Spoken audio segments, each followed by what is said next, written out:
Terima kasih Anda masih bersama kami. Bagi Anda baru saja bergabung, kami hadirkan kembali 3 berita utama hari ini. Setelah menyita uang miliaran rupiah dari rumah di Rut PT Sritex, Kejaksaan Agung menggeledah kantor Diamond Solo Convention Center milik PT Sritex.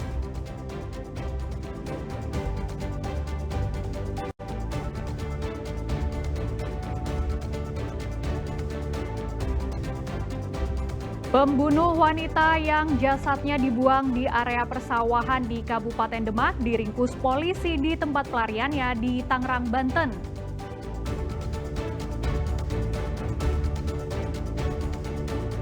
Kabar gembira bagi warga Jawa Tengah dan Jogja, rute penerbangan menuju Pulau Karimun Jawa sudah dibuka kembali.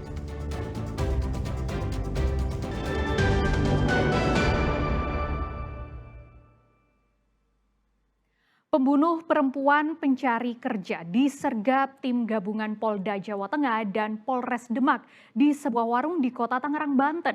Sebelumnya pelaku membunuh korban lalu membuang jasadnya di area persawahan di Jalan Pantura, Demak, Kudus.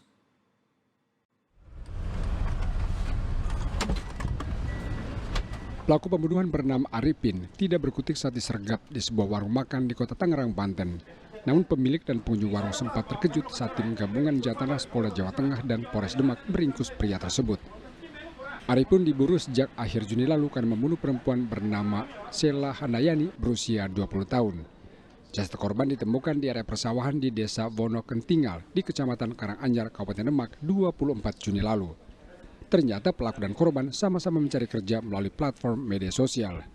Pembunuhan bermula saat pelaku mengajak korban menemui seseorang yang hendak memberikan pekerjaan di sebuah perusahaan di Kabupaten Demak. Singkat cerita, korban mengiyakan ajakan pelaku. Namun dalam perjalanan, setiba di SPBU Cangkringan di Jalan Pantura, Demak, Kudus, pelaku mengajak korban untuk makan. Ternyata ini hanya modus pelaku. Di tengah perjalanan di jalan desa, pelaku turun lalu mencekik korban dan menyeret tubuh korban ke area persawahan. Menurut pengakuan tersangka, ia membunuh korban untuk menguasai harta bendanya guna melunasi utang istrinya sebesar 2,2 juta rupiah. Itu korban diajak makan oleh tersangka. Dalam perjalanan ke tempat makan, dilewati atas kesepakatan berdua, dilewati jalur pintas biar lebih cepat. Setelah itu terbersit di area persawahan. Tersangka atas inisiatifnya tiba-tiba kepikiran bahwa istrinya dan yang bersangkutan punya hutang pada orang lain sebesar 2,2 juta untuk membayar sekolah anaknya. Polisi menyita barang bukti berupa perhiasan korban, uang tunai, pakaian korban, dan sepeda motor yang sempat dijual pelaku. Tersangka terancam pidana penjara 15 tahun sesuai pasal 338 KUHP. Agus Hermanto melaporkan dari Kota Semarang. Kejaksaan Negeri Brebes menetapkan 4 orang tersangka dalam kasus kredit fiktif, kredit usaha rakyat atau KUR senilai 3, miliar rupiah. 2 di antara tersangka merupakan pegawai Bank BUMN. Duga kasus kredit usaha rakyat fiktif langsung ditetapkan sebagai tersangka usai diperiksa selama 3 jam oleh penyidik pidana khusus Kejaksaan Negeri Brebes Rabu sore.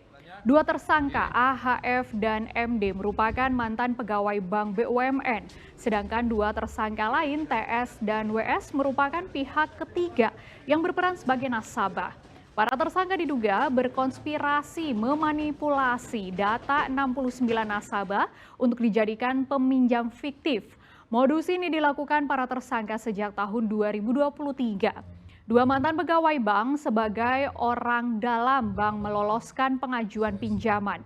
Setelah pinjaman cair, dana tidak dinikmati pemilik identitas, tapi oleh 2 pihak swasta untuk modal usaha pribadi. Sementara 2 pegawai Bank BUMN mendapat fee dari setiap pencairan pinjaman fiktif. Berdasarkan hasil audit, negara dirugikan sebesar 3,5 miliar rupiah akibat ulah para tersangka. Mereka terancam pidana penjara 20 tahun sesuai Undang-Undang Tindak Pidana Korupsi. Orang tersangka dari pihak swasta bekerja sama dengan 2 orang tersangka dari internal. Mereka melakukan penyalahgunaan kredit usaha mikro untuk pihak ketiga, untuk pihak si swasta ini, yang tidak sesuai dengan ketentuan yang berlaku. Tidak sesuai ketentuannya, di mana yang pertama ada manipulasi usaha, yang kedua tidak melakukan analisis dan evaluasi sesuai dengan aturan yang berlaku. Itu di situ penyalahgunaannya di situ. Nah, kemudian hasil dari kredit usaha mikro yang tidak sesuai ketentuan ini digunakan oleh pihak ketiga tadi, pihak swasta, 2 orang tersangka ini, yang pihak swasta, untuk kepentingan modal usaha. Tapi kita masih dalami modal usahanya, modal usaha apa masih. Puluhan nasabah Koperasi Bahana Lintas Nusantara (BLN) dari berbagai daerah di Jawa Tengah kembali mendatangi rumah mewah pimpinan Koperasi BLN Nicholas Nyoto Prasetyo di Salatiga. Para nasabah kesal dengan janji-janji pengembalian dana yang hingga kini tak ada solusi.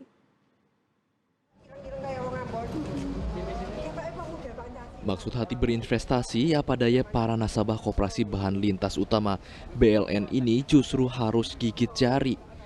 Bukannya mendapat untung berlipat, mereka malah tertipu berlipat-lipat.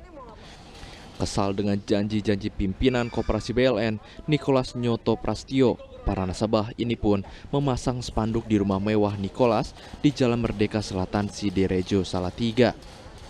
Para nasabah juga menolak pengembalian dana yang dijanjikan akan diberikan dalam bentuk token atau uang digital.